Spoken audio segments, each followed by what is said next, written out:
McCartney's with us in Manchester. Good morning again to you, Mike. Good morning, Michael. Just a final thought in this.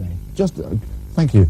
Just a final thought in this section. For all the hype and all the films and all the glamouring bits, actually, it was the music that came first, and it was the music that made them famous, wasn't it? Yeah, it was music always. I think Thank You Very Much was probably the best number, followed by Lily the Pink, and I think Liverpool Lou was probably just like over the top. But they were a good group. Who can you be talking about? Sorry?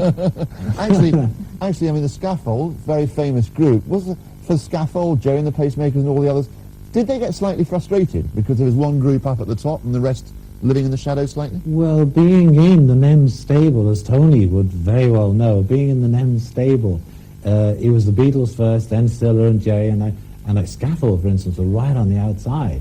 And it was like I had to have a meeting with Brian at one stage in Wheelers, in London, the fish place in London. And I said, Brian, I've got to be, quite honest with you. You're not doing much work on our behalf.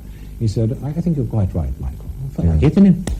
But so we left shortly after. Don't be too bitter. We do remember the Scaffold. God, I'm not bitter. Mike, we'll come. I know Michael. You're not bitter. You're a humorist, like all Liverpudlians. Mike, we'll come. Pardon? Is that what the word is? Oh, I'll try and spell it for you later on. We'll come back to you shortly, Mike. If you can bear with us. Enjoy our bacon and eggs. So, that'll be good. I like that. Tony, as former press agent, is that the fair word that you worked magnificently with them for years, but it was the music. It wasn't the America. It was the music of two guys. It was the music of John Lennon and Paul McCartney, and it was them as personalities, because they each had very, very strong personality, totally different, chalk and cheese, but it was the chemistry between those two that was the Beatles. Thanks for joining us, Tony. Life's gone back to being normal, just a quiet, normal life. You're just a journalist now, aren't you? Just a journalist. Thanks for sharing your memories with us, Tony Barrow.